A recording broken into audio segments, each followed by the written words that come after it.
Graf genommen.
Tomuto hovorím detstvo. Deti sú už vyše 2 hodín v mori, nechcejú stade výjsť, keď je tu trošku studená voda tuto v Nikarague, ale nie je dočom jednoducho.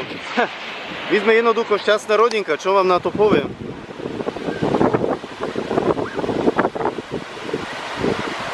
Typicky 4 chalani.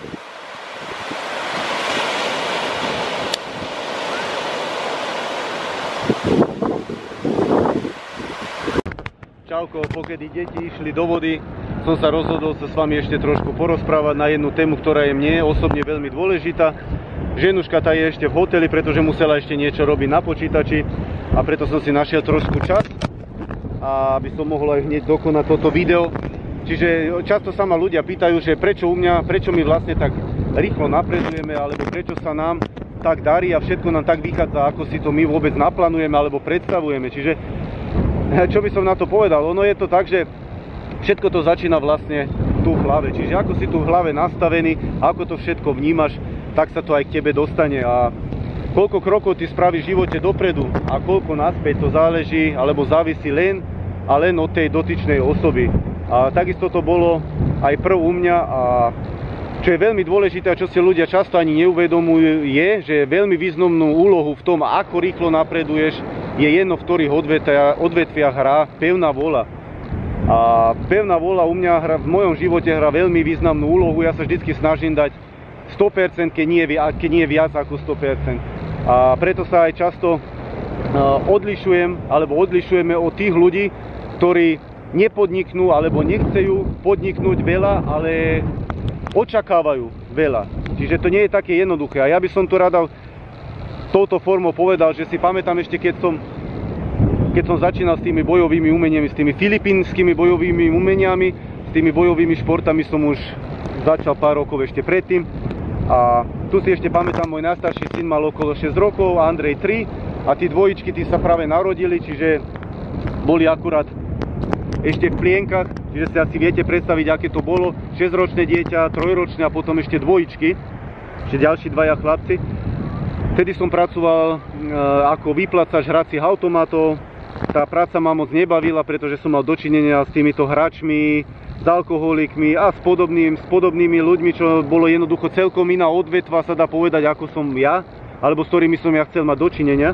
Ale robil som to preto jednoducho, lebo som dobre zarobil a trebali nám v tej dobe peniaze, však to je samozrejme. Robil som ranné alebo nočné zmeny, každá zmena trvala okolo 10 hodín. A tu sa pamätám ešte, keď som začal s tými filipínskymi bojovými umeniami, ja som to chcel jednoducho v krátkej dobe ďaleko dotiahnuť.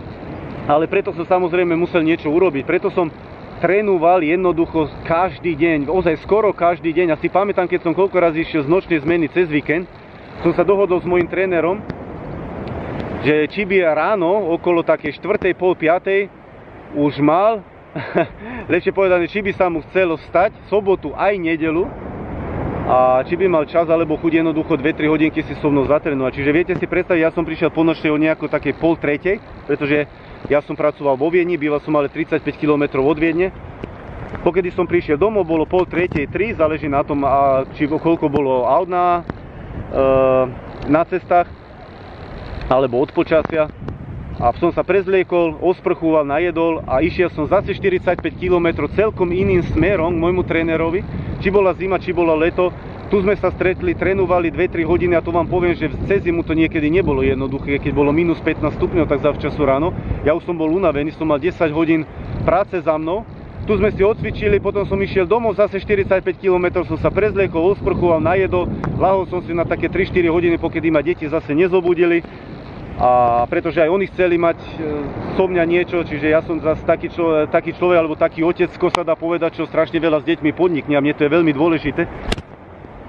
A potom zase obed a už o takej 2:00, 3:00 som sa zase pobral do roboty. Čiže viete si to predstaviť, že aké stresy to boli aj pre mňa. Tu vtedy som mal aj jeden úraz a auto som jednoducho zaspal asi tak 2 km predtým, ako som došiel domov.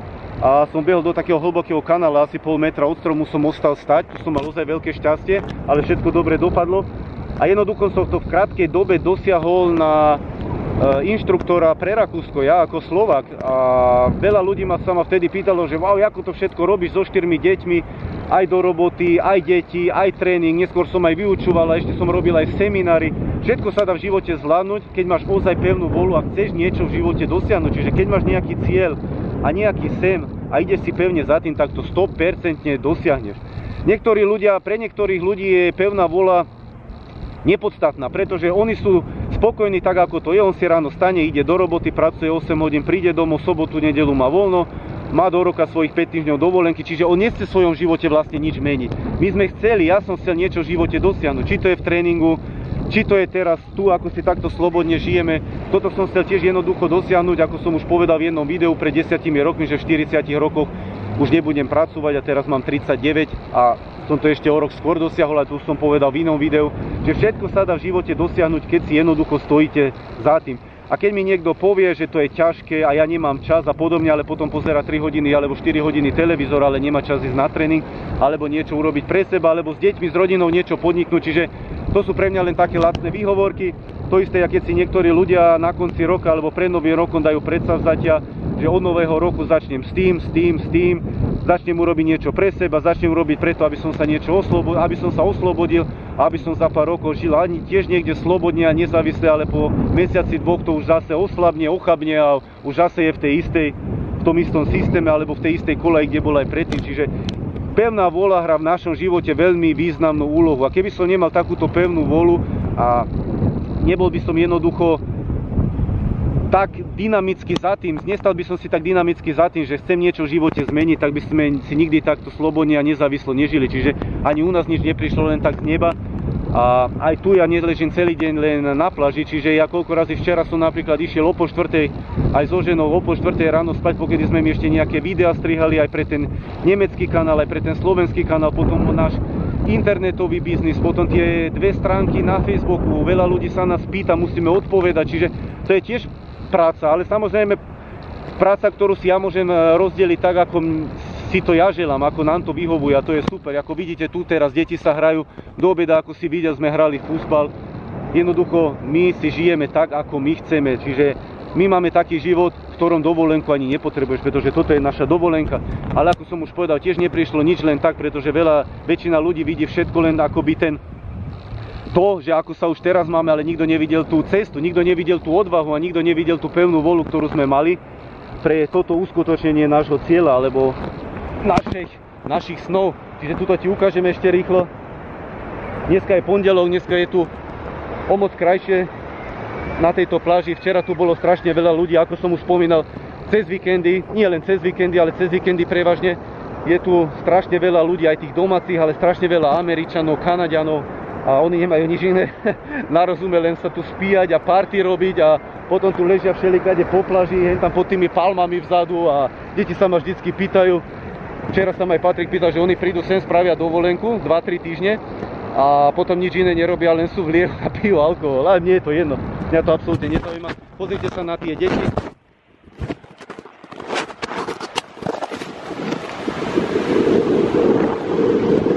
Za chvíľku pôjdeme tuto pri tie skaly, to vám tiež ešte ukážem. Prekrásny západ slnka, to vám ukážem, kde skoro každý deň idem s deťmi, alebo aj sám.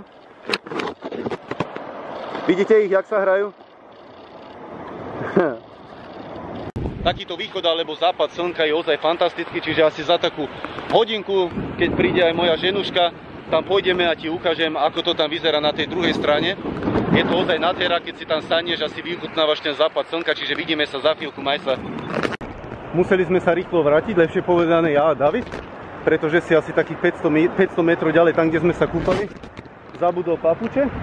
Včera zabudol Matej, museli sme sa vrátiť. Dneska David, nie to pre včerajšky, zase niekto zobral papuče, čo mám tu ako tie šlápky, či jak sa to povie. To sú už druhé, tie prvé mi zobrali zase niekto, mi zobral v Kostarike. Čiže teraz pozri sa, mám tenisky, pretože ešte stále som si nekúpil papuče. Tie, čo sa tu dajú kúpiť, to sú také nekvalitné, to sa stále vyťahuje stade a také nemám rád.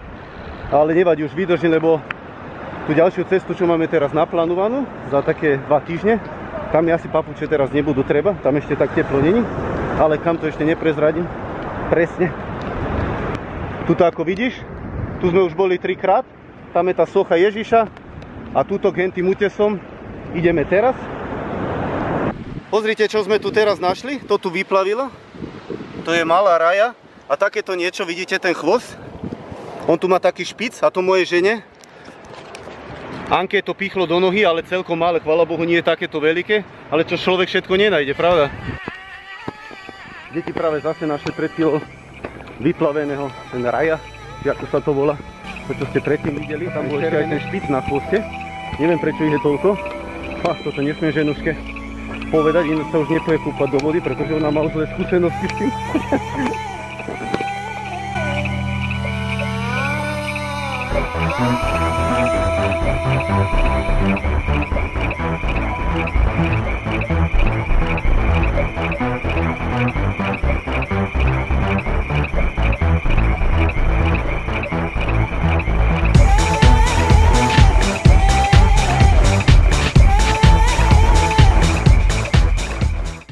Ešte pár metrov a budeme si vychutnávať prekrásny západ slnka s deťmi. Je to ozaj nádhera. Takéto niečo som robil vždycky v Kostarike, keď sme boli. Každý deň som si pristal o 6 a išiel extra na taký vysoký útes, pretože tam ľudia neboli v tom čase a bol som tam celkom sám si vychutnávať takto. Ten východ slnka to bolo vtedy a jednoducho si ďalej v hlave premýšľať, aké sú ďalšie plány a ciele, sny, čiže je to jednoducho nádhera. Pozri sa na to. Takto by som si tu mohol sedieť aj hodiny a vychutnávať si jednoducho západ slnka. Pravda, deti? Ani televízor nám netreba, keď máš takéto niečo a ten pocit tej voľnosti a tej slobody a to musím ešte povedať, že za každým, aj keď niekedy sme v nejakom hoteli a my prídeme vždycky, my sme tam jednoducho dlhšie v tom hoteli a potom prídu nejakí iní hostia, my sme už tam, oni odchádzajú a my sme ešte stále tam. A sa nás pýtajú, že či máme takú dlhú dovolenku, keď im poviem, že my sme už mesiac v tomto hoteli a my ostaneme ako dlho chceme, toto máš takú dlhú dovolenku, ja nie, som povedal, že náš život je jednoducho dovolenka, to tedy vždycky otvárajú také oči a to až tedy sa mi vlastne zase napadne, že aký krásny život vlastne my máme, že si tak každý deň robíš, čo chceš, dneska si tu, zajtra ideš niekde inde, čiže je to jednoducho nádhera. A strašne sa nám to ľúbi, pravda, deti, keď si takto každý deň si robíme, čo chceme. Zajtra spravíme možno jeden veľký výlet k takému jazeru, kde máš dve veľké sopky a tam možno musíme ale aj prespať, pretože strašne veľa vecí sa tam dá pozrieť, čiže týmto sa pozdravíme, majte sa pekne, tvoja Padmam rodinka, my si toto ešte budeme vychutnávať trošku, maj sa, čauko.